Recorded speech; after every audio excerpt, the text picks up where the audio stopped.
Hello everyone, नमस्कार। मुझे देख रहे सभी दर्शकों का मैं बीइंग ऑफिशियल यूट्यूब चैनल पर स्वागत करता हूं। हाजिर हो दोबारा आज का आपके बीच में दूसरा सेशन लेके, जिसमें हम 7 मार्च 2020 के शिफ्ट 1 और शिफ्ट 2 में CGL 19 में जो मैथ्स के क्वेश्चन पूछे गए हैं वो सारे क्वेश्चन हम लोग करने वाले हैं। यहाँ पे टारगेट रहेगा इस सीरीज का कि मैं आपको 1500 से 2000 क्वेश्चन इस सीरीज में सॉल्व करा दूँ। डेली प्रैक्टिस सेशन आपके लिए चलाए जा रहे हैं ताकि आप CGL 2020 की प्रिपरेशन और अच्छी कर सके। वीडियो को अंत तक जरूर देखना, चैनल को सब्सक्राइब कर देना ताकि जो भी वीडियो मैं आपके लिए लेकर आऊँ वो आपसे कभी भी मिस ना हो। और जो भी क्वेश्चन यहाँ पे कराए जाएंगे वो 18, 19, 20 के SSC के सारे सेट्स जो CGL, CPO, CHSL में आए हैं based on latest TCS pattern, सारे के सारे क्वेश्चन आपके लिए रखे गए हैं। मैं प्रतीक सेठी, मेरा CGL प्री 2019 में मैथमेटिक्स में 50 आउट ऑफ 50 स्कोर था और मेंस में मेरा 197.5 आउट ऑफ 200 स्कोर था मैथ्स में। इससे पहले हम लोग 12 सेशन कर चुके हैं। अभी आई बटन पे आपको उनकी प्लेलिस्ट का लिंक दिख जाएगा जिसमें हम लोग CPO 2020 और 3, 4, 5, 6 मार्च जो CGL 19 में आई थी शिफ्ट, वो सारे क्वेश्चन हम लोग प्रैक्टिस सेशन में कर चुके हैं। अभी हम लोग 7 मार्च शिफ्ट 1 और शिफ्ट 2 के क्वेश्चंस करने वाले हैं। इससे पहले मैं काफ़ी चैप्टर भी करा चुका हूँ, तो चैप्टर की प्लेलिस्ट का लिंक आपको डिस्क्रिप्शन में दिख जाएगा। एक बार जो सीरियस एस्पिरेंट है मस्ट गो थ्रू हो कंटेंट जो भी आपको चैप्टर की फॉर्म में दिया गया है चैनल पर, और ये हमारे सभी लिंक है, आप लोग ज्वाइन कर लीजिएगा। और आज की क्लास का पहला क्वेश्चन आपके सामने ये रहा और ये सारे लिंक आपको डिस्क्रिप्शन में भी अवेलेबल हो जाएंगे, ठीक है। तो आज की क्लास का पहला क्वेश्चन ये रहा। 7 मार्च शिफ्ट 1 में पहला क्वेश्चन जो आपके सामने आया, क्वेश्चन में बोला है क्या कि अगर अनीता 31% मार्क्स स्कोर करती है तो वो 16 मार्क्स से फेल हो जाएगी, ठीक है। अगर वो 40% मार्क्स स्कोर करती है तो वो 56 मार्क्स से पास हो जाएगी। आप लोगों को इसमें करना क्या है, आप लोगों को क्या करना है कि आप लोग जब भी पास और फेल का या पास का या फेल का क्वेश्चन आएगा तो आपने क्या करना है, आपने लेना है डिफरेंस किस चीज़ का होगा, हर बार डिफरेंस होगा परसेंटेज का। मतलब आपको परसेंटेज माइनस करनी है। पास और फेल के केस में आपको मार्क्स ऐड कर देने हैं, पास का केस होगा आपको मार्क्स माइनस कर देने हैं, फेल का केस होगा आपको मार्क्स माइनस कर देने हैं। मतलब मैंने क्या बोला, मैंने ये बोला कि आपको पास और फेल में माइनस क्या करना है, परसेंटेज। आपने देखा 40 और 31 का डिफरेंस कितना, 9%, और मार्क्स जो होंगे वो आपको ऐड करने हैं। किसके केस में, पास और फेल। अगर फेल होते मार्क्स माइनस थे, पास होता तब भी आपको मार्क्स माइनस करने थे, अभी आपको मार्क्स ऐड करने हैं। आपने देखा 9% की वैल्यू कितनी आ गई, 72, 1% की वैल्यू कितनी, 8। तो यहाँ पे टोटल मार्क्स कितने हो गए, आपको पता चल गया कि टोटल मार्क्स जो हो गए आपके कितने, 800। मतलब जो टोटल मार्क्स हैं एग्जामिनेशन में, भाई एग्जाम के टोटल मार्क्स कितने हैं, 800। अभी आपको बोला गया, आपको बोला है find the minimum marks required to pass. आपने देखा क्या कि 1% की वैल्यू कितनी आ गई आपके पास, 16 नहीं सॉरी 1% की वैल्यू आपके पास कितनी आ गई, 8 आ गई। आपको बोला है क्या कि 31% मार्क्स आते हैं और 16 नंबर से फेल हो जाता है। मतलब अगर 31% प्लस 16 मार्क्स आ जाते तो वो पास हो जाता। आपने देखा 1% होता है 8 मार्क्स, तो 2% कितना हो जाएगा, 16 मार्क्स। मतलब 33% जो है वो आपको पता चल गया क्या है, 33% जो है पासिंग परसेंटेज है। तो आपसे पूछा है क्या, find the minimum marks required to pass. तो अब 800 का 33% निकाल लो। तो आपने देखा यहाँ से कि आपका कितना आ जाएगा, आपका आ जाएगा 264 इज द राइट आंसर। या फिर आप ऐसा बोल सकते थे क्या कि 40% मार्क्स आए हैं और 56 मार्क्स से पास हुआ है। मतलब 40% में से अगर मैं 56 घटा देता तो मेरे पास पास परसेंटेज आ जाता। आपने देखा 1% में 8 मार्क्स, तो 56 मार्क्स कितने परसेंटेज में हो जाएगा, 7% में। मतलब जो पासिंग परसेंटेज होगी आपके पास कितनी हो जाएगी, 33%। नेक्स्ट क्वेश्चन आपके सामने ये रहा। क्वेश्चन बोला था percentage of student who have passed with distinction in 2012 में जो स्टूडेंट डिस्टिंक्शन से पास हुए। आपने देखा कितने पास हुए हैं, 210। टोटल नंबर ऑफ स्टूडेंट कितने दिए हैं, 840, ठीक है। तो आपने देखा कि ये कितना हो गया, 1/4, 1/4 इंटू 100 कितना हो जाएगा आपका, 25% is the correct answer. Next question आपके सामने ये रहा। क्वेश्चन में बोला है क्या, एंगल ए की वैल्यू दे दी और ये साइक्लिक क्वाड्रिलेटरल है। आपको पता है आमने सामने वाले एंगल का जोड़ कितना होता है, 180 डिग्री। तो आपने देखा एंगल ए अगर 100 है, एंगल सी कितना हो जाएगा, 80 डिग्री। क्वेश्चन में बोला है in a school the distribution of teachers is as follow. मतलब 20 से 25 साल के 2, 25 से 30 साल के 3 टीचर हैं। The total number of teacher of age less than 40 years. तो आपने देखा 2, 7 और 3 10 और 2 12 12 टीचर्स होंगे जिनकी एज जो है 40 साल से कम होगी। अब ये वाला क्वेश्चन है, ये वाला क्वेश्चन हम लोग बहुत कर चुके हैं, आप लोग खुद से ट्राई करना, और अगर कोई डाउट आए व्हाट्सएप का नंबर दिया आपको, आप मुझसे पूछ लेना। पर ये क्वेश्चन आप मस्ट ट्राई करना, क्योंकि इससे पहले भी 3-4 बार ये क्वेश्चन हो चुका है, ठीक है। 2 तरीके बताए थे इसको करने के, आपको याद होगा। क्वेश्चन में बोला है क्या कि प्रिंसिपल है कितना, प्रिंसिपल आपने देखा कितना है 50,000। उस पर आपने देखा कि सिंपल इंटरेस्ट जो है 2 साल का वो कितना है, आपने देखा सिंपल इंटरेस्ट 2 साल का कितना 4,000, तो आपको पता चल गया कि 1 साल का सिंपल इंटरेस्ट कितना हो गया 2,000। अभी आपको पता है कंपाउंड इंटरेस्ट जो है वो क्या होगा, आपने देखा कंपाउंड इंटरेस्ट और सिंपल इंटरेस्ट की पहली लाइन सेम होती है। मतलब अगर 3 साल का ब्याज है 2,000 रुपये सिंपल इंटरेस्ट, तो आपको पता चल गया कि ये चीज़ तो कंपाउंड इंटरेस्ट में भी आनी ही आनी है, पर यहाँ पे ऐसा होगा कि यहाँ पे कुछ वैल्यू आएगी और यहाँ पे कुछ वैल्यू आएगी। अभी आपने देखा 2 साल की बात हो रही है, आपने देखा कि 50,000 जो है, आपने देखा कि आप 50,000 जो है वो कितना, मतलब 50,000 का कितना परसेंट है ये 2,000, तो आपने देखा 2,000 जो है 50,000 का कितना परसेंट है, तो आपने यहाँ से देखा कि 50,000 जो है 2,000 का कितना डिफरेंस है, मतलब कितना परसेंट है। आपने देखा 2,000 वैल्यू तब आएगी जब मैं 50,000 का 4% देखूंगा, तो आपने देखा कि प्रिंसिपल का 4% 2,000 और फिर 2,000, तो आपको 2,000 का 4% देखना पड़ेगा, जिसकी वैल्यू आपके पास कितनी हो जाएगी 80 हो जाएगी। मतलब जो कंपाउंड इंटरेस्ट आपके पास आने वाला है वो कितना आने वाला है 4,080। सबसे शॉर्टेस्ट वे है और सबसे बेस्ट वे आपको ये क्वेश्चन को सॉल्व करने का। आपने क्या देख लिया, आपने देखा प्रिंसिपल इतना, रेट जो है अगर मैं देखूं कि सिंपल इंटरेस्ट 2 साल का इतना है, तो 1 साल का कितना हो जाएगा इतना, तो आप एज इट इज़ लिख लें, क्योंकि पहली लाइन जो होती है कंपाउंड इंटरेस्ट सिंपल इंटरेस्ट की दोनों की लाइन सेम होती है। फिर आपने क्या देखना है कि 5,000 का कितना परसेंट है, 50,000 का कितना परसेंट है 2,000, तो आपने देखा 4%, मतलब आपका रेट ऑफ इंटरेस्ट जो आ गया वो कितना 4%। अब 50,000 का 4% इतना, तो 2,000 का 4% कितना है यहाँ पे, तो आपने देखा कि सारा जोड़ के आपका कितना आ जाएगा कंपाउंड इंटरेस्ट 4,080 रुपये। क्वेश्चन में दिया है क्या 925x85, नंबर होना चाहिए डिविजिबल बाई 11, तो यहाँ पे स्मॉलेस्ट वैल्यू x की बतानी है। आपने देखा कि 9 और 5 14 और 8 22 हो गया, 22 माइनस 7 प्लस x हो गया आपके पास यहाँ पे, तो आपने देखा कि कितना 15 माइनस एक्स आ गया 0, तो x की वैल्यू कितनी आ गई आपके पास, x की वैल्यू 15 आ गई। अब 15 लिखना तो पॉसिबल नहीं है क्योंकि ये तो सिंगल डिजिट होना चाहिए, तो आपको यहाँ से पता चल गया कि या तो 15 हो सकती है वैल्यू, या फिर अगर आप यहाँ पे 0 की जगह 11 कर देते, या फिर आप 11 का k मतलब k की कुछ भी वैल्यू हो सकती है। तो आपने देखा कि अगर यहाँ वैल्यू 11 होती, क्योंकि 0 पे तो वैल्यू क्या आ रही है डबल डिजिट, आपको चाहिए सिंगल डिजिट, तो आपको क्या करना है 15 माइनस एक्स इक्वल टू 11, तो x की वैल्यू कितनी हो जाएगी 15 माइनस 11, जिसका आंसर कितना आ जाएगा आपके पास 4 आ जाएगा। ठीक है, तो आपने देखा कि आपका आंसर 4 आ चुका है। नेक्स्ट क्वेश्चन में बोला है क्या average of 5 consecutive odd number. पिछली बार ये क्वेश्चन आया था, तो जब इससे पहले प्रैक्टिस सेशन में क्वेश्चन हो चुका है तब कॉन्जिक्यूटिव इवन नंबर थे, अब की बार क्या है 5 कॉन्जिक्यूटिव ऑड नंबर।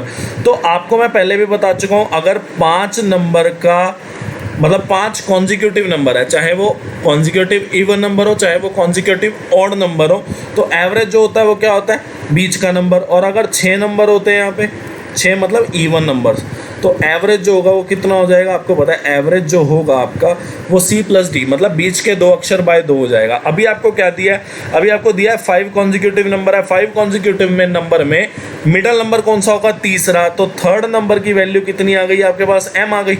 ठीक है, उसके बाद बोला है इफ द नेक्स्ट 3, आपने देखा चौथा नंबर, 5वां नंबर, 6ठा नंबर, 7वां और 8वां। ठीक है, आपने देखा चौथा नंबर क्या होगा M+2, क्योंकि आपको ऑड कॉन्जिक्यूटिव नंबर, तो आपने देखा डिफरेंस कितने का होने वाला है 2 का, तो आपने देखा M, फिर M+2 करना पड़ेगा, फिर M+4 आपको करना पड़ेगा। अभी आपको बोला है क्या कि 8 नंबर हो गए, अब इनका एवरेज बताना है कि कितना एवरेज में इंक्रीज हो गया। पहले आपका एवरेज M था, अब नया एवरेज क्या बनेगा आपका, इन दोनों का सम, मतलब मिडल 2 नंबर का सम बाय 2, तो आपने देखा अब एवरेज कितना बन गया M+3, तो कितने का इंक्रीमेंट हो गया, पहले था M एवरेज अब +3 हो गया, तो आपने देखा इंक्रीज पूछा है एवरेज में, तो 3 इंक्रीज हो गया। cos थीटा पूछा है, cos थीटा पूछा है, मतलब आपको पता लग गया ये बेस ये हाइपोटेन्यूज। नेक्स्ट क्वेश्चन में दिया है 10 men और 12 women can finish the same work in 10 days। आपने देखा कि यहाँ तो 10 men या 12 women अगर काम को करें तो 10 दिन में करेंगे। तो आपने देखा कि 10 men जितने टाइम में काम कर रहे हैं ना, उतने टाइम में 12 women कर रही हैं। तो आप इसको काटेंगे तो आप देखेंगे 5 men जितने टाइम में काम कर रहे हैं उतने में 6 women कर रही हैं। ठीक है, आपने देखा यहाँ पे क्या दिया आपको दिया है कि 5 men और 2 women अगर साथ में मिलके काम कर रहे हैं तो उनको कितना टाइम लगेगा, ये आपसे क्वेश्चन में पूछा है। आप क्या करें, आप विमेन के हिसाब से सारा क्वेश्चन सॉल्व कर ले। आपने देखा क्या कि 10 men को कितना टाइम लगता था 10 days, और 12 विमेन को कितना टाइम लगता था 10 days। आपने क्या देखा, टोटल वर्क क्या होता है M1D1। तो आपने देखा M1D1। फिर आपको क्या बोला है क्या कि ये टोटल वर्क अब करना किसको है, 5 men या 2 मतलब 5 men और 2 women को करना है। तो आपने देखा 5 men और 2 women साथ में मिलके काम करेंगे। आपको पता है 5 men की वैल्यू कितनी हो गई, 6 women। ठीक है, और 2 women है तो 2 women तो एज इट इज। आपने क्या किया, सब कुछ women में चेंज कर लिया। टोटल वर्क पहले women के हिसाब से निकाला, उसके बाद आपने उसको M2 से डिवाइड कर दिया, आपकी D2 की वैल्यू आ जाएगी। ठीक है, हाउ मेनी डेज ये आपसे पूछा है तो निकाल लें। आपने देखा यहाँ से कितना आ जाएगा 8W, तो ये कितना हो गया 3/2 5। तो D2 की वैल्यू कितनी आ गई 15 दिन। मतलब अगर 5 men और 2 women साथ में मिलके काम करें तो 15 दिन में काम को कर देंगे। ठीक है, इसको खोल लीजिए। इसको आप खोलोगे तो आप देखते हो यहाँ पे 1 - 64x³ माइनस 3 × 4 × 1 12x और 1 - 4x। फिर आपने देखा क्या कि आपसे x² का कोफिशिएंट पूछा है, तो x² का कोफिशिएंट माइनस प्लस 48 आ जाएगा, 12 चौक 48। क्वेश्चन में दिया है क्या, इन ट्रायंगल ABC जो है आइसोसेलेस ट्रायंगल है, मतलब AB = AC है। ठीक है, AD परपेंडिकुलर। अब आपको पता है आइसोसेलेस ट्रायंगल और इक्विलेटरल ट्रायंगल की क्या बात होती है कि जो AD होगा वो परपेंडिकुलर भी होगा, परपेंडिकुलर बाइसेक्टर भी होगा, एंगल बाइसेक्टर भी होगा और मीडियन भी होगा, सारा कुछ यही होगा। ठीक है, तो आपको पता चल गया कि जो एक परपेंडिकुलर है, मतलब आइसोसेलेस ट्रायंगल में जो भी हाइट होती है वो ही परपेंडिकुलर होती है, वही परपेंडिकुलर बाइसेक्टर होती है। एंगल बाइसेक्टर भी एंगल A का एंगल बाइसेक्टर भी वही होती है, मीडियन भी वही होती है, सारा कुछ वही होती है। ठीक है, और इक्विलेटरल में भी यही बात होती है। तो आपने देखा BC की लेंथ आपको दे दी 6। अब मैंने आपको बताया कि AD मीडियन भी होगा। मीडियन क्या होता है, जो सामने वाली साइड पे मिड पॉइंट पे जाके गिरता है, मतलब DC की वैल्यू भी 3 होगी तो BD की वैल्यू भी 3 होगी। अब आपसे पूछा गया है AD की वैल्यू आपको 4 दिया, आपको बोला है AB की लेंथ बताएं, तो आपने देखा ये 90 तो ये भी 90, ये 3 ये 4 तो ये कितना हो जाएगा 5 हो जाएगा।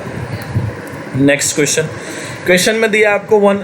अब आप इसमें मैंने आपको बताया था साइन या कोस, आप थीटा को 0 या 90 डिग्री पुट कर लेना। अब 0 पुट करो, 0 पुट किया तो आपने देखा 2 × 0 का स्क्वायर × 1 का स्क्वायर हो जाएगा। ठीक है, और नीचे क्या हो जाएगा 0 की पावर 4 और 1 की पावर 4, क्योंकि आपको पता है साइन 0 0 होता है, कॉस 0 1 होता है। ठीक है, तो आपने देखा यहाँ से 1 आ गया, यहाँ से 1 आ गया और -1, तो 1 - 1 कितना हो जाएगा 0 हो जाएगा। ठीक है, सबको पता है इसका आंसर कितना आना है 0 आ जाएगा। नेक्स्ट क्वेश्चन में बोला while selling an article of mark price इतना एट अ डिस्काउंट ऑफ इतना इफ़ अ ट्रेडर गेन इतना। पहली बात तो अगर देखें कि इसका सेलिंग प्राइस कितना होगा, आपको पता है कि मार्क प्राइस पे 100 माइनस डिस्काउंट बाय 100 होता है, तो आपको क्या मिलता है सेलिंग प्राइस। तो आपने देखा कि इतना मार्क प्राइस है, डिस्काउंट दे दिया 40%, तो आपने देखा कि 60% पे बेचा, तो इसकी वैल्यू सेलिंग प्राइस आ गया। ठीक है, तो आपने देखा कि सेलिंग प्राइस जो होगा वो कितना हो जाएगा आपके पास 30/24, मतलब 3024 रुपये। अभी आप इसका कॉस्ट प्राइस निकाल लो। कॉस्ट प्राइस निकालने का तरीका क्या है, आपको पता है MP/CP जो होता है वो 100 प्लस प्रॉफिट और 100 माइनस डिस्काउंट होता है। ठीक है, आपको पता है 100 प्लस प्रॉफिट कितना जा रहा है, आपने देखा इफ़ अ ट्रेडर गेन 20% और यहाँ पे 60 आ जाएगा। MP कितना हो गया, MP की वैल्यू आपको पता है कितनी है 5040, तो आपने देखा CP कितना आ जाएगा। आपने देखा पहले तो ये 2 पे गया और ये कितने पे जाएगा 25-20 पे, तो आपको CP की वैल्यू पता चल गई कितनी 25-20। अभी आपसे पूछा गया था प्रॉफिट बताइए, तो प्रॉफिट निकाल देंगे selling price minus cost price, जिसकी वैल्यू आपकी कितनी आ जाएगी 504 रुपये। बहुत आसान क्वेश्चन है, बहुत आसान। ठीक है, अगला क्वेश्चन, अब ये वाला क्वेश्चन है, आपको पता है A² - B² लिखा है, तो A + B आप लोग करेंगे, फिर आप लोग ए माइनस बी करेंगे तो यहाँ से देखा 2 आ गया, यहाँ से 300 आ गया, 300 इंटू 2 कितना हो गया, सबको पता है। ठीक है, ये वाला क्वेश्चन देखो बहुत आसान है। इसमें करना क्या है, आपको पता है दोनों में बी रेशो कॉमन है, और अगर आपको कोलैज करना है दोनों रेशो का तो आपको बी को इक्वल बनाना पड़ेगा। बी को इक्वल बनाने के लिए आपको इधर 2 से मल्टीप्लाई करना है, इधर 5 से मल्टीप्लाई करना है, आपको कर दीजिए। आपने देखा 6:10:15 इज योर करेक्ट आंसर। मतलब इतना बच्चा वाला क्वेश्चन भी आपके सामने आ सकता है। ठीक है, और ये देखो क्या ही है इसमें, अब क्या बताऊँ मैं आपको। ये 4, 3 चौक 12, -3, 3 ऑफ -3 कितना हो जाएगा, 6। ठीक है, नेक्स्ट क्वेश्चन। अब इसमें वैल्यू पुटिंग है। आपको पता है कि साइन 30 डिग्री कितना होता है, 1/2। कॉस 30 कितना होता है, √3/2 और 1। तो आपने देखा √3 - 1/2 आ जाएगा। ठीक है, आसान क्वेश्चन है। अब ये वाला क्वेश्चन है, आपको पता है क्या, आपसे BSc पूछा है, मतलब ये पूछा है, आपको पता है sum of 2 interior angle is equal to exterior, या फिर या ये अगर 110 है तो ये 70 हो जाएगा। 70 और 62 कितना हो गया, 132। 132 अगर ये हो गया तो लास्ट में आपके पास 48 डिग्री बचेगा। ठीक है, तो यही आंसर हो जाएगा। अब ये वाला क्वेश्चन है, देखो बहुत अच्छा क्वेश्चन है। पहली बात तो क्वेश्चन में दिया in the given figure MB जो है टेंजेंट है सर्कल पे। तो आपने देखा MP जो है टेंजेंट है सर्कल पे, तो ये सेंटर के साथ जो एंगल बना रहा होगा, मतलब रेडियस के साथ जो एंगल बना रहा होगा वो कितना बना रहा होगा, 90 डिग्री। सेंटर है A और B भी सेंटर है। NQ जो है वो दूसरा टेंजेंट है सर्कल पे जिसका सेंटर B है, तो आपने देखा ये भी 90 डिग्री। आपको बोला है MP की लेंथ कितनी, 15, PA की लेंथ कितनी, 17। ठीक है, और BQ की लेंथ आपको दी है कितनी, दी है 10, और NQ की लेंथ दी है आपको 8। ठीक है, आपसे पूछा गया AB की लेंथ। पहली बात तो आपने ये देखा क्या कि अगर ये 17, ये 15 और ये 90, तो आपको पता है 8, 15, 17 का एक ट्रिपलेट होता है। मतलब इस वाले सर्कल का रेडियस जो है 8 सेंटीमीटर हो गया, मतलब ये लेंथ भी आपकी 8 सेंटीमीटर हो गई। ठीक है, उसके बाद आपने देखा ये 10, ये 8 और ये 90, तो ये कितना, 6, ये 6 तो ये भी 6, क्योंकि ये भी रेडियस है और ये भी रेडियस है। तो आपने देखा AB की लेंथ कितनी हो जाएगी, 8 और 6 14 हो जाएगी। क्वेश्चन बोला एरिया ऑफ 4 वॉल, तो आपको पता है 2HL+B फॉर्मूला होता है एरिया ऑफ 4 वॉल, या इसको लेटरल सरफेस एरिया भी बोलते हैं। ठीक है, तो आपने देखा 80 मीटर स्क्वायर आ जाएगा। क्वेश्चन में बोला 2 car A and B leave from Delhi इतना to Shimla, they travel at a speed इतना। आपने देखा पहली बात तो क्या कि दिल्ली से चले, ये क्वेश्चन भी टाइम स्पीड एंड डिस्टेंस में हो चुका है, दिल्ली से चले शिमला तक जा रहे हैं। ठीक है, आपने देखा एक तो निकला कितने बजे, 8:30 AM पे, और एक निकला कितने बजे, 9 AM पे। तो आपने एक चीज़ देखी क्या कि 9 बजे तक पहले वाला बंदा कितना चल चुका होगा। आपने देखा उसकी स्पीड है 40 किलोमीटर पर आवर। तो 40 किलोमीटर पर आवर अगर उसकी स्पीड है, मतलब अगर वो एक घंटे में 40 किलोमीटर जाता है, तो आपने देखा कि 8:30 बजे वो चला, 9 बजे तक वो कितना चल देगा, मतलब आधा घंटे में वो कितना चल पाएगा, 20 किलोमीटर। तो आपने देखा कि 9 बजे सिचुएशन ऐसी है, 9 बजे सिचुएशन ऐसी है कि पहले वाला दूसरे से 20 किलोमीटर आ गया। क्यों? क्योंकि इसकी एक घंटे की स्पीड जो है वो कितनी है, 40 किलोमीटर, मतलब एक घंटे में 40 किलोमीटर। तो आपने देखा आधे घंटे में कितना जाएगा, 20 किलोमीटर।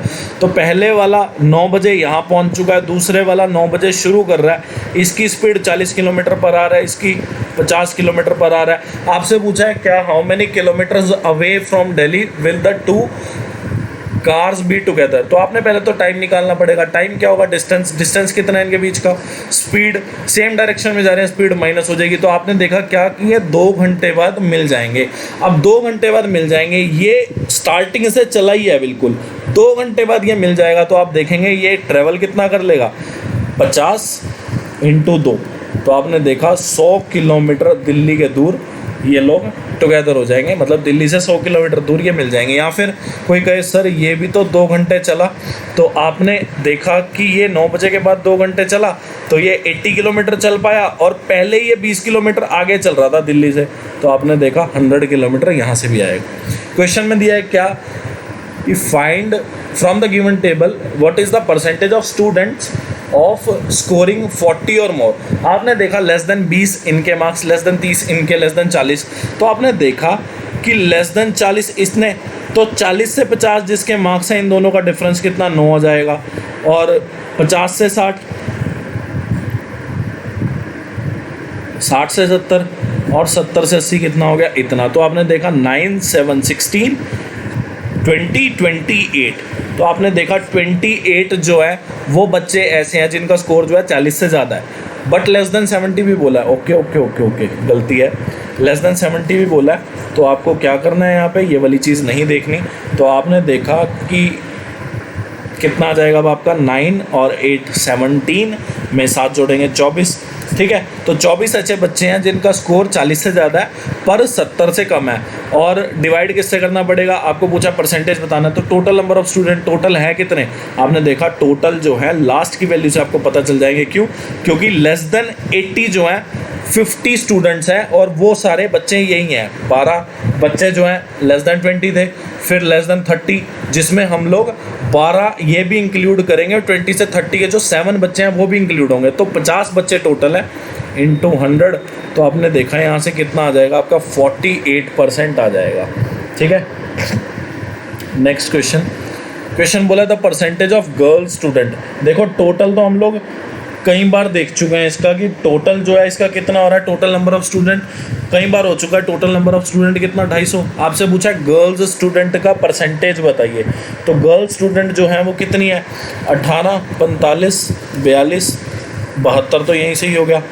और 63 यहाँ से हो गया, तो 72 और 63 कितना हो गया, 135 इंटू 100। तो आपने देखा ये 4 और ये जाएगा कितने में, एक सेकेंड, ये 4 पे गया 25,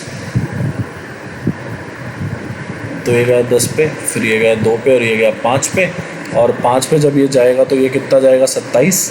तो 27 दूनी कितना हो जाएगा 54%, ठीक है। लास्ट क्वेश्चन इसमें पूछा है कोफिशिएंट ऑफ वाई बताएं, ठीक है। तो ये आप लोगों के लिए HW रहा, बहुत क्वेश्चन आया है, ये आपको खुद से प्रैक्टिस करना है, ठीक है। खुद से करोगे और फिर अगर कोई डाउट आता है तो आप मुझसे पूछ लेना, कोई दिक्कत नहीं है, पर खुद से प्रैक्टिस करें, ठीक है। चलिए शिफ्ट 2 जो है 7 मार्च की उसको शुरू कर लेते हैं। क्वेश्चन बोला है 2 ट्रेन हैं leave from Varanasi for Lucknow, इतने इतने की बजे जा रहे हैं, इतने इतने की स्पीड पे जा रहे हैं। How many kilometres from Varanasi will both trains meet. अच्छा, ये तो सेम क्वेश्चन है पिछले जैसा, अभी आपको कराया ये वाला क्वेश्चन, जब स्पीड जो थी, ये वाला क्वेश्चन है, सेम क्वेश्चन है, ठीक है। तो खुद से प्रैक्टिस करना, कोई डाउट आए मुझसे पूछ लेना, कोई दिक्कत नहीं है।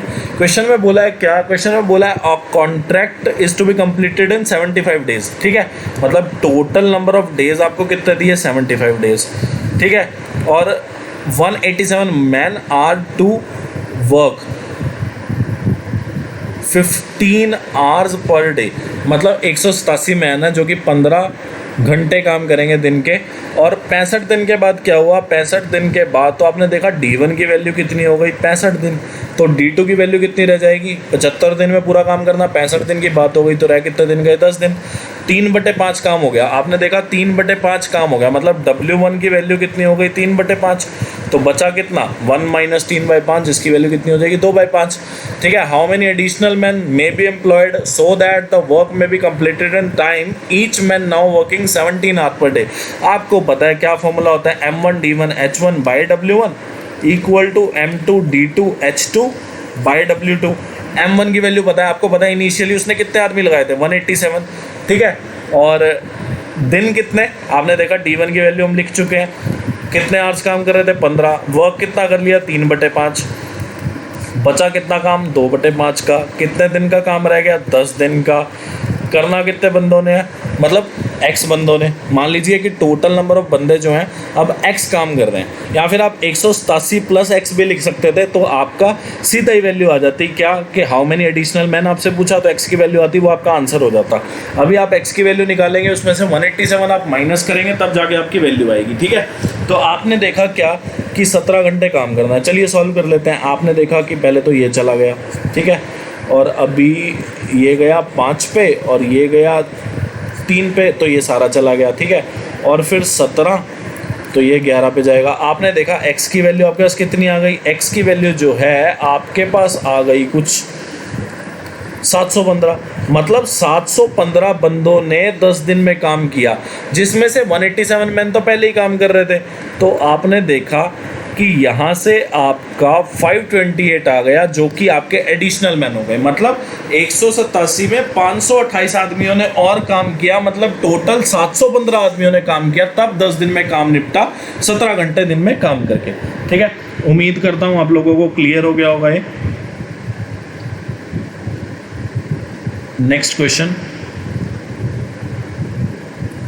में दिया है ये, देखो अब इसको a cube plus b cube plus 3ab a plus b कर लेना। देखो इससे ऑप्शन से करने की कोशिश करें अगर, तो आप देखेंगे क्या कि ऑप्शन से अगर करने की कोशिश करो तो पहले तो a का क्यूब ये आना है और b का क्यूब जो आना है ना वो 5 5 25 और 125 आना।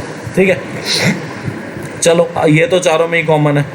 अब आप देखें x क्यूब बाई 27, ये तो गलती हो गया फिर।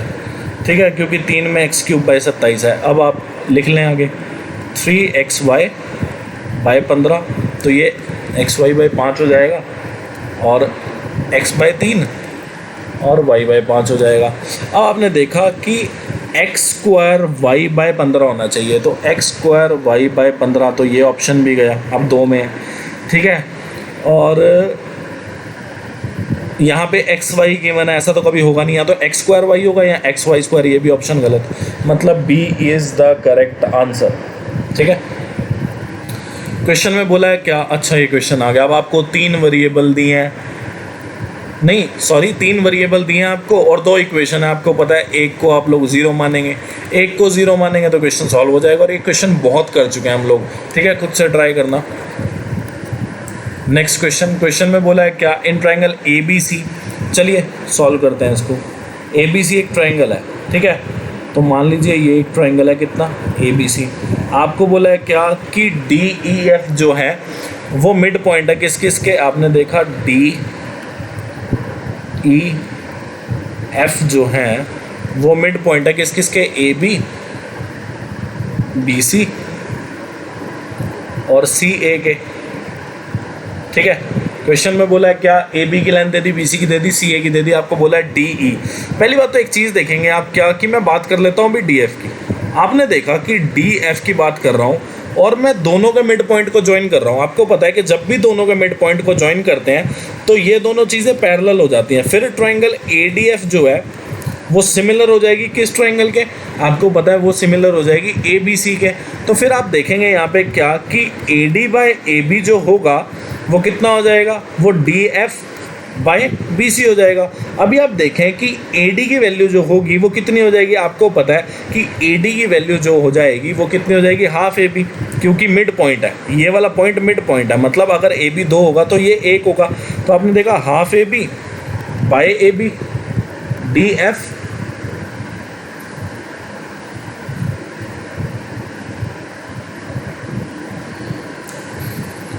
D F by B C हो जाएगा। तो आपने यहाँ से देखा कि डी एफ की जो वैल्यू हुई वो हाफ बी सी हो गई। ठीक है, डी एफ की जो वैल्यू हुई वो हाफ बी सी, मतलब ये वाली जो लाइन है ये इसके आधी है। तो आप ऐसे ही बोल सकते हैं क्या कि जो डी ई होगी जो कि मिड पॉइंट को ज्वाइन करने से बनी है ए बी और बी सी के, तो ये हाफ ए सी हो जाएगी। और ऐसे ही ई एफ जो होगी वो हाफ ए बी हो जाएगी। अब आपने देखा क्या, half D E plus E F plus D F, तो आपने देखा हाफ, और अगर मैं इसका हाफ कॉमन ले लूँ तो अंदर क्या लिखा है, ए बी प्लस बी सी।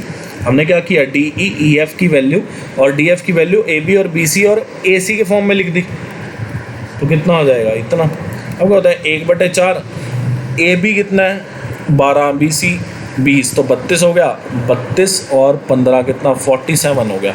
ठीक है, तो ये 11 पॉइंट कुछ आ जाएगा। ठीक है, 11.75 is your correct answer. Next question में बोला है अनु स्पेंड्स 68% ऑफ हर इनकम। आपने देखा कि अनु जो है स्पेंड करती है, मतलब एक्सपेंडिचर उसका कितना आ गया 68%। तो आपने देखा कि अगर इनकम 100% है तो एक्सपेंडिचर अगर 68% है तो सेविंग कितनी हो जाएगी 32%। इनकम क्या होती है आप सभी को पता है, कई बार बता चुका हूँ, एक्सपेंडिचर प्लस सेविंग। आप मान लीजिए क्या कि 68 जो है वो एक्सपेंडिचर है 32 जो है सेविंग है और इनकम कितनी है, इनकम जो है 100 है। अब लेट कर लीजिए, ठीक है। तो आपने देखा क्या, इफ और मंथली इनकम इंक्रीजेस बाय कितना 20%, आपने देखा 20% इंक्रीमेंट आ गया, मतलब पहले थी 100 तो अब कितनी हो गई इनकम 120।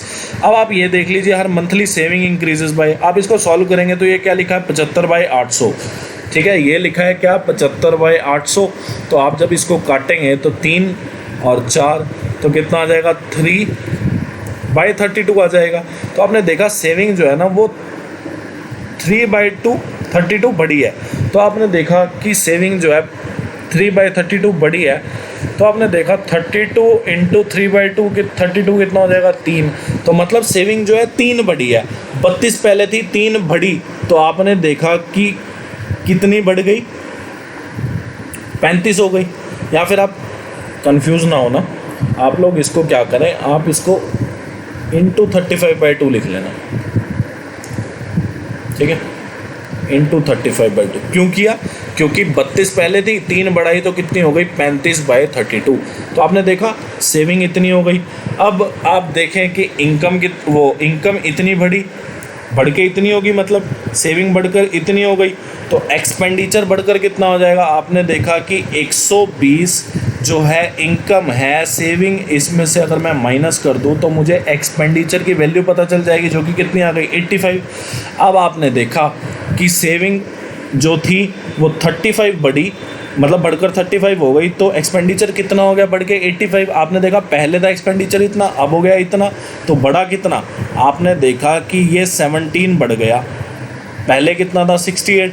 तो आपने देखा कि 1/4 बढ़ा, कितनी आ गई वैल्यू 25%, ठीक है। आसान क्वेश्चन है, कोई दिक्कत वाली बात नहीं है। क्वेश्चन में बोला है if 7 divided a positive integer, मतलब n नंबर है, इसको 7 से डिवाइड किया तो रिमाइंडर आ गया 2। Which of the following number gives a reminder of 0 when divided by 7। तो आपने देखा कि ये जो नंबर है, मतलब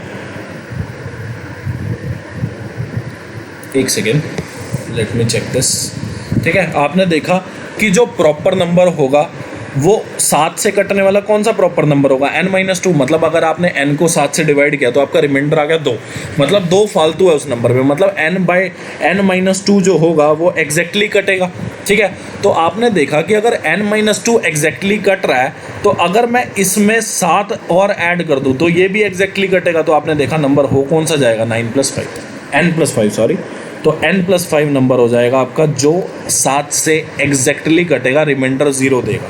दोबारा बता देता हूँ, आपने देखा क्या कि n एक नंबर है, पॉजिटिव इंटीजर है, इसको आपने 7 से डिवाइड किया, रिमाइंडर कितना आ गया आपके पास 2 आ गया।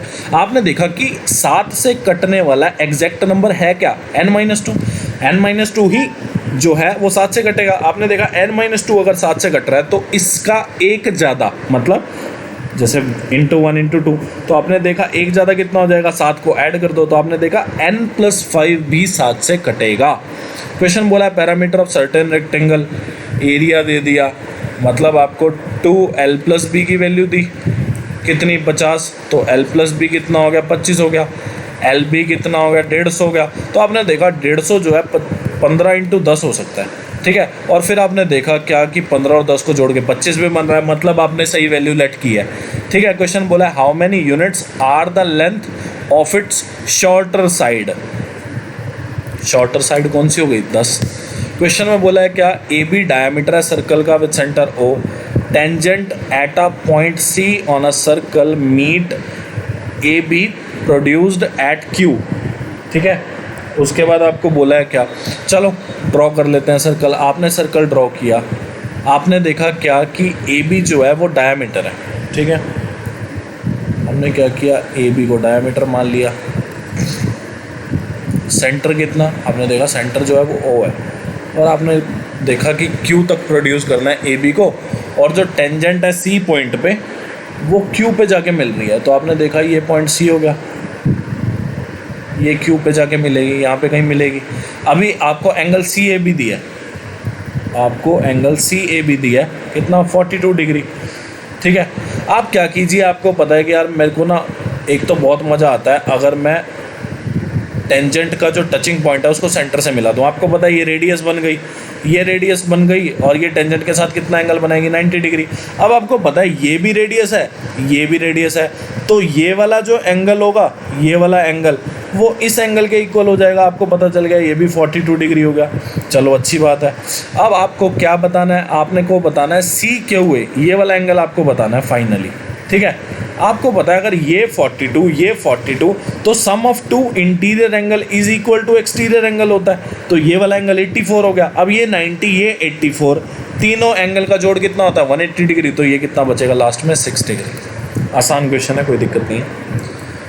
क्वेश्चन में बोला है if a total of 5000 C mobile phones, ये वाले are sold till date, then how many are more than 1 year old, मतलब 1 ईयर ओल्ड से ज़्यादा। तो आपने देखा 1 ईयर ओल्ड पे इतना मोबाइल फ़ोन है, तो 1 ईयर ओल्ड से ज़्यादा कितनों पे है 90%।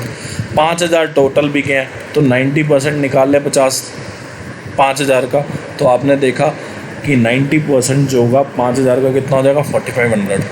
क्वेश्चन में बोला है क्या the following table show the annual profit of a company इन लैक्स, 2014 से 2015, 2015 से 2016, the period which has maximum percentage increase in profit over a previous year.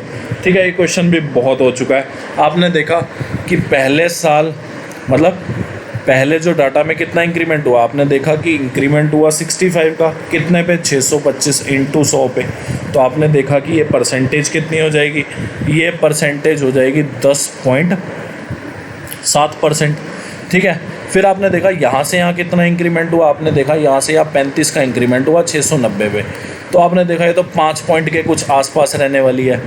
ठीक है, और फिर आपने यहाँ से यहाँ देखा कितने का इंक्रीमेंट 50, 725 पे, तो ये भी 10 से कम रहेगा, क्योंकि आपने देखा 10 से ज़्यादा होना, अगर 10 से ज़्यादा होना होता तो यहाँ पे एटलीस्ट 73 वैल्यू होती 50 की जगह।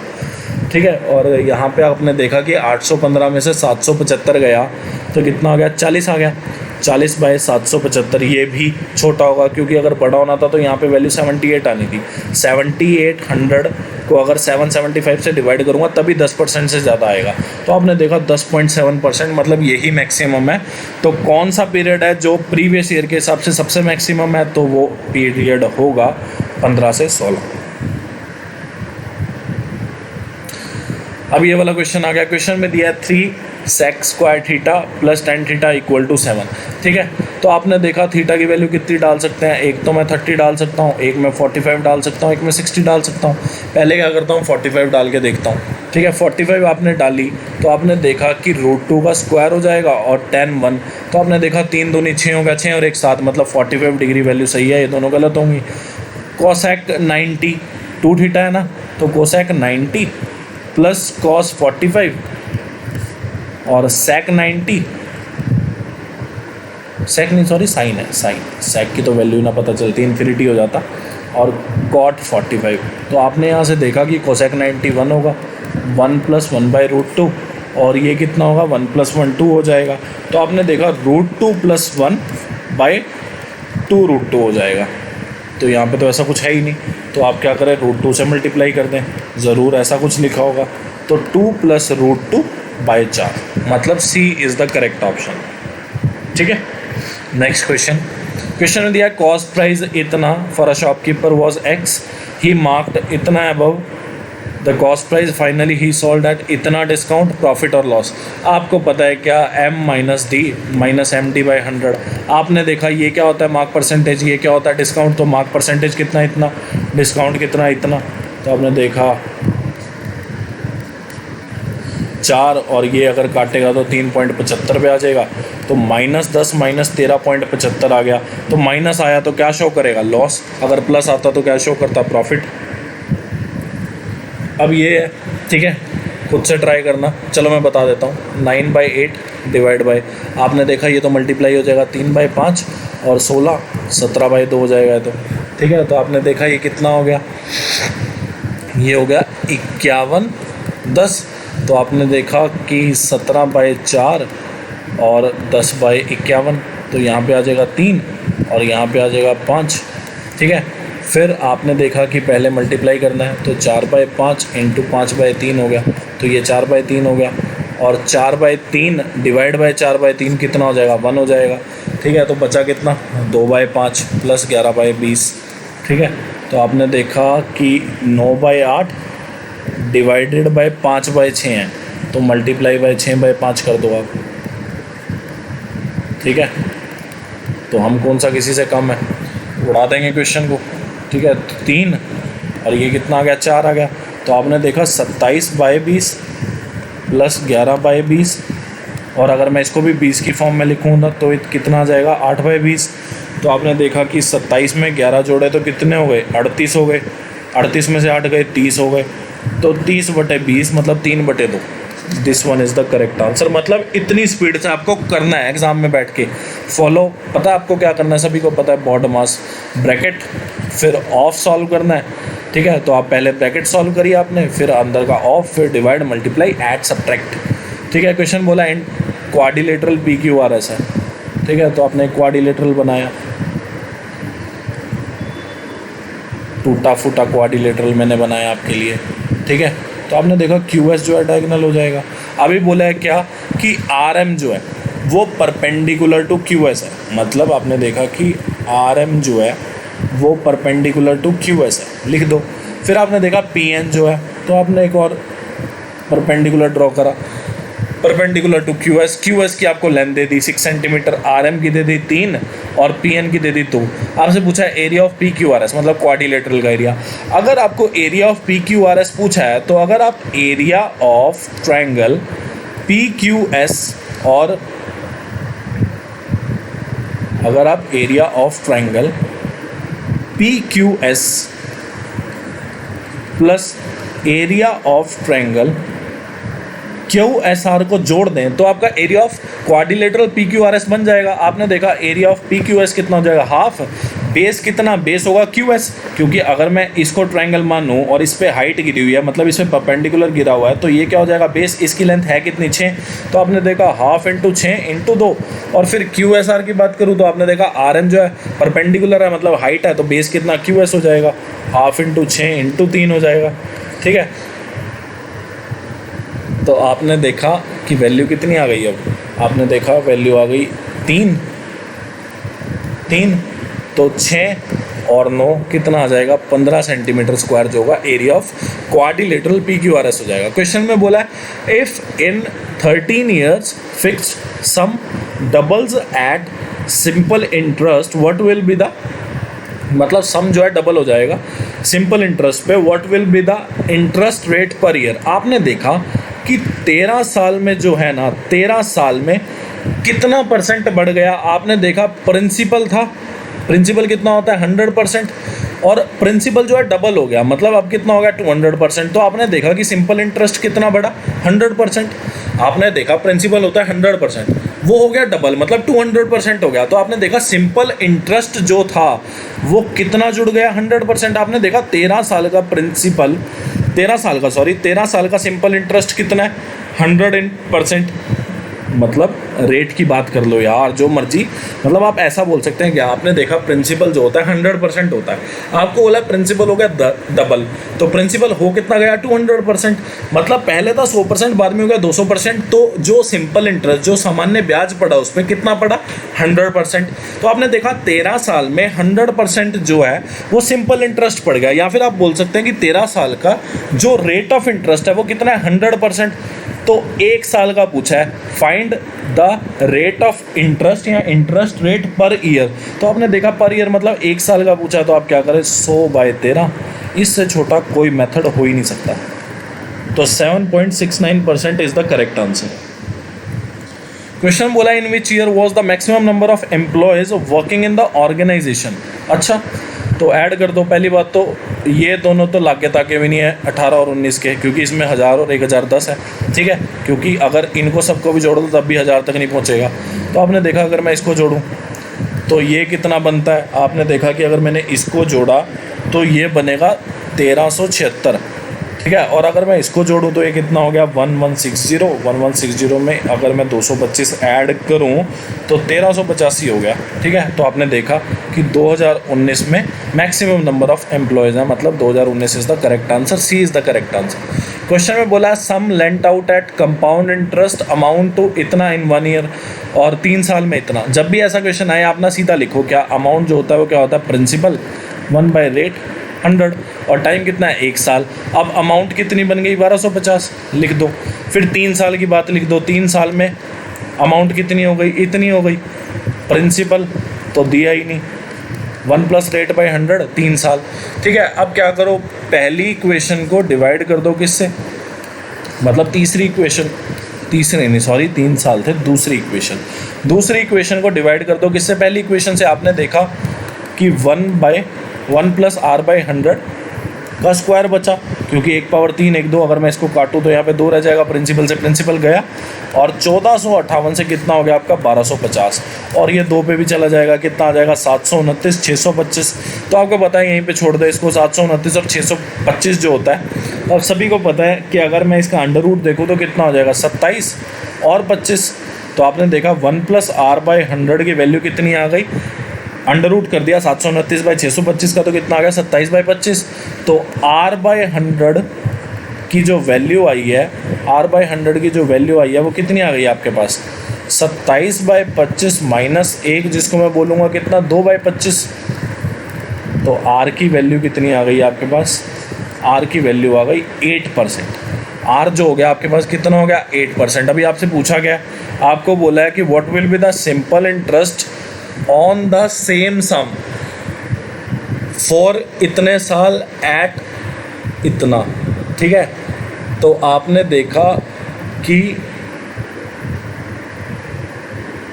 अच्छा इतने साल के लिए कोई बात नहीं, आपने देखा क्या, आपने देखा कि अमाउंट कितना है पहले साल के बाद इतना, तो प्रिंसिपल इनटू ब्याज कितना लगा 8%, तो आपने देखा 108/100 आ जाएगा इस इक्वेशन से। तो इससे आपका प्रिंसिपल निकल जाएगा, निकाल लो। प्रिंसिपल आपने निकाला तो आपने देखा कि ये गया 27 पे और ये गया 25 पे। ठीक है, तो प्रिंसिपल जो आएगा वो आपका आ जाएगा इतना 1250 × 25/27। ठीक है, अब आपसे पूछा है क्या सिंपल इंटरेस्ट, सिंपल इंटरेस्ट होता क्या, थोड़ा लंबा हो गया क्वेश्चन यार, इतना लंबा होना नहीं चाहिए। चलो एक आधा कैलकुलेटिव भी आ जाए तो डरेंगे थोड़ी। प्रिंसिपल है 1250 × 25/27, रेट कितना, रेट जो है वो 8% है, लिख लो। टाइम कितना, टाइम आपने देखा कि 27/5, तो 27 से गया, और ये कितने पे गया 4 पे गया 2 पे, और फिर आपने देखा ये गया 250, तो 250 दूनी कितना हो जाएगा आपका फाइनली 500 आएगा। ठीक है, थोड़ा सा लंबा हो गया, वैसे इसका आसान प्रोसीजर भी होगा, चेक कर लेना आप लोग, बहुत आपको कंसेप्ट बता दिए इस बारे में। अब ये वाला क्वेश्चन दोबारा आ गया, आपको दिया है क्या 3 वेरिएबल 2 इक्वेशन दिए हैं, और बोला है क्या ABC ऑल आर पॉजिटिव। ठीक है, तो आपने देखा कि ऑल आर पॉजिटिव अगर दे ही रहा है तो किसी को ज़ीरो तो मान नहीं सकते यहाँ पे। अगर आपको ऑल आर पॉजिटिव उसने दे दिया तो किसी को ज़ीरो मानने का तो मतलब ही नहीं। सॉल्व कर लो, आपको पता है A + B + C का होल स्क्वायर जो होता है वो क्या होता है A² + B² + C² + 2AB + BC + C है। ठीक है, आपने देखा A² + B² + C² 300 दे रखा है, ये कितना हो गया 400। तो A + B + C की वैल्यू कितनी हो जाएगी √400, जिसको हम 20 बोलेंगे। इसमें लेट नहीं कर सकते आप। ठीक है, ज़ीरो तो लेट कर नहीं पाओगे क्योंकि बोला है कि तीनों वैल्यू पॉजिटिव है, तो ज़ीरो को लेट नहीं कर पाओगे, तो और लेट करना तो आपको मुश्किल हो जाएगा, तो आप इसको डायरेक्टली फॉर्मूले से ही कर लेना। ठीक है, अब ये वाला क्वेश्चन देखो, इतना आसान मेथड बता दूंगा ना, कभी किसी ने नहीं बताया होगा। देखो साइन है कॉस है, तो आपको पता है साइन जो होता है वो P/H, कॉस जो होता है वो B/H, और फिर नीचे B/H। तो आपने देखा ये कितना लिखा है 17/12। ठीक है, फिर आपने देखा कि ये ना एक्चुअली P + V/B लिखा हुआ है, कितना 17 और 12। ठीक है, तो आपने देखा अगर B 12 है, ठीक है, और यहाँ पे भी इसमें B 12 है, मतलब 17 में 12 B है, तो आपने देखा 5 जो होगा वो P होगा। ठीक है, तो 5 अगर P हो गया, B अगर 12 हो गया, तो आपको एक चीज़ पता लग गई क्या कि 12, 5 और 17 का एक ट्रिपलेट होता है, सॉरी 13 का, सॉरी एक सेकेंड, 8, 15, 17 का होता है, 5, 12, 13। ठीक है, दोबारा बता देता हूँ। देखो, आपने देखा कि बेस अगर 12 है, ठीक है, और 17 में भी बेस है, मतलब इस 17 में भी बेस है परपेंडिकुलर में जुड़ के, तो आपने देखा 17 को अगर मैं बेस के हिसाब से खोलूँ, मतलब अगर मैं 12 देखूँ तो 12 तो आपका बेस आ गया, बचा कितना 5, तो 5 क्या आएगा आपके पास, परपेंडिकुलर आ जाएगा। तो आपको पता चल गई एक चीज़ क्या कि 5, 12 और 13 का एक ट्रिपलेट होता है। अब 5 हो गया परपेंडिकुलर, बेस हो गया 12, तो 13 क्या हो जाएगा आपका हाइपोटेन्यूज। आपने देखा 1 minus cos A, cos A क्या होता है, बेस बाय हाइपोटेन्यूज, साइन ए क्या होता है, परपेंडिकुलर बाय हाइपोटेन्यूज। आपने देखा 13 माइनस 12 1 बाय 13 आ जाएगा, और 5 बाय 13, तो 1 by 5 is your correct answer. Next question में बोला है if the radius of the circle is, तो टोटल डिक्रीज इन एरिया क्या होता है, पाई आर स्क्वायर, मतलब रेडियस 2 बार, क्योंकि आर स्क्वायर है 2 बार रेडियस डिक्रीज होगी, -11 प्लस 11 इंटू 11 बाई 100, तो ये कितना हो गया 1.21। तो लास्ट में कितना बचेगा, आपने देखा रेडियस अगर 11% डिक्रीज हो रही है तो area of the circle decreases bye 20.79%। Question में दिया है पैरामीटर ऑफ आइसोसेलेस ट्रायंगल दे दिया आपको, दिया क्या आइसोसेलेस ट्रायंगल, ठीक है, पैरामीटर दे दिया कितना 50 सेंटीमीटर, बेस दे दिया 18, बोला है find the length of equal sides, मतलब अगर ये साइड इक्वल है दोनों तो ये बेस जो है आपको 18 दिया। आपने देखा पैरामीटर कितना हो जाएगा 2x + 18, जिसकी वैल्यू आपको 50 दे रखी है, तो x की वैल्यू जो है वो कितनी हो जाएगी 32/2, जिसको मैं क्या बोलूँगा 16 सेंटीमीटर। बहुत आसान क्वेश्चन है। अब ये वाला क्वेश्चन आ गया, देखो क्वेश्चन में दिया है क्या, a man buys 2 watches A and B at a total cost of 800 रुपये, मतलब A और B का टोटल कॉस्ट प्राइस है कितना 800 रुपये। क्वेश्चन में बोला है क्या कि अगर he sells both the watches at same selling price, मतलब दोनों वॉचेज का सेलिंग प्राइस सेम है। आपने मान लिया कि A जो वॉच थी उसका कॉस्ट प्राइस A था, B जो वॉच थी उसका कॉस्ट प्राइस B था। आपने देखा कि A अगर कॉस्ट प्राइस है और उस पर 18% प्रॉफिट हुआ है तो सेलिंग प्राइस कितना हो जाएगा, इतना हो जाएगा। B अगर कॉस्ट प्राइस है और उस पर 22% का लॉस हुआ है तो सेलिंग प्राइस कितना हो जाएगा, 22% रेट कम हो गया, क्योंकि रेट रहा कितना गया, तो आपने देखा कॉस्ट प्राइस पे 78% रेट रह गया। आपने देखा ये भी सेलिंग प्राइस, ये भी सेलिंग प्राइस, और बोला है क्या कि सेम सेलिंग प्राइस है, तो सेम सेलिंग प्राइस है तो दोनों का सेलिंग प्राइस इक्वल कर दो। आपने देखा A/B की वैल्यू कितनी आ जाएगी आपके पास वैल्यू आ जाएगी 39 और 59। आपने देखा कि A/B मतलब A और B का वॉचेस का कॉस्ट प्राइस का रेशो कितना हो गया 39 और 59।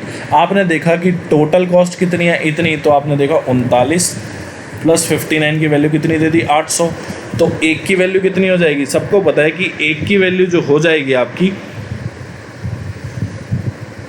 वो हो जाएगी 800 डिवाइड बाय, कैलकुलेटर यूज़ करना पड़ेगा इसमें, तो ये हो गया 98, ठीक है। तो एक की वैल्यू जो है वो आपकी हो जाएगी 8.16, तो इससे फिर आप 39 की वैल्यू निकालोगे तो आपका A का कॉस्ट प्राइस आ जाएगा, और 59 की वैल्यू निकालोगे तो आपका B का कॉस्ट प्राइस आ जाएगा, ठीक है। तो मैं निकाल के बता देता हूँ, 39 किया तो 318.367, मतलब ये हो गया, तो यही ऑप्शन हो जाएगा, और तो कोई ऑप्शन मैच ही नहीं हो रहा 318.37 से, और B की वैल्यू जो है वो ये हो जाएगी।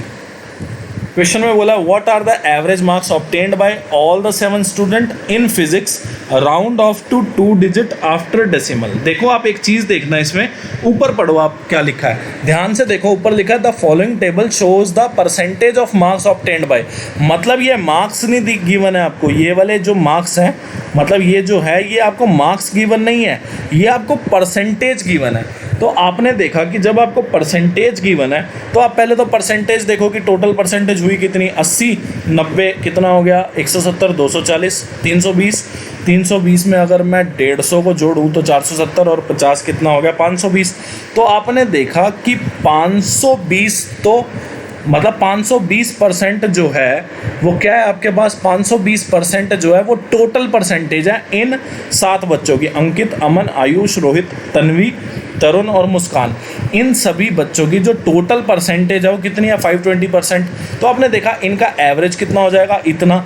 अभी ये परसेंटेज आया है, मार्क्स निकालने के लिए आपको क्या करना पड़ेगा, आपको 120 से मल्टीप्लाई करना पड़ेगा। क्यों करना पड़ेगा आपको 120 से मल्टीप्लाई, क्योंकि आपको पता है कि टोटल मार्क्स या मैक्सिमम मार्क्स इतने हैं, तो तो एवरेज ऑफ परसेंटेज जो है आपका एवरेज मार्क्स शो कर देगा, मतलब आपको 520 700। तो आप जब इसको सॉल्व करेंगे तो आप देखेंगे कि इसकी वैल्यू जो है 89.14% आ जाएगी, मतलब B is the correct answer. Question में बोला है 8 मैन अगर किसी फील्ड को कट करे तो 35 दिन में कर देंगे, तो ये हो गया टोटल वर्क, मतलब 18 मैन अगर किसी फील्ड को कट करेंगे तो कितने टाइम में कर देंगे, 35 दिन में टोटल वर्क हो गया। और इसी टोटल वर्क को 21 मैन ने करना है, तो ये बताना कितने दिन, 6 पंजे 30 दिन लगेंगे, ठीक है। तो आज के सेशन के लिए, दोनों सेशन के लिए इतना ही, ठीक है। अब 7 मार्च शिफ्ट 1 शिफ्ट 2 भी आपको करा दी। अभी सिर्फ आपके 2 सेशन बचे हैं, जिसमें आपको 7 मार्च शिफ्ट 3 और 9 मार्च शिफ्ट 1 और 9 मार्च शिफ्ट 2 और शिफ्ट 3 आपकी रह गई, जो कि आपकी कल कंप्लीट हो जाएगी। और CGL 19 के सेशंस कल आपके कंप्लीट हो जाएंगे सारे, फिर हम लोग CPO 19 पे जाएंगे, फिर CHSL 19 पे जाएंगे, ठीक है। तो वीडियो को लाइक कर देना अगर अच्छी लगी हो तो, चैनल को सब्सक्राइब कर देना, शेयर कर देना, फ्रेंड रिलेटिव नॉन जो भी तैयारी कर रहा हो कमेंट कर देना, प्रीशियस रिव्यूज़ अपने फॉलो कर लेना।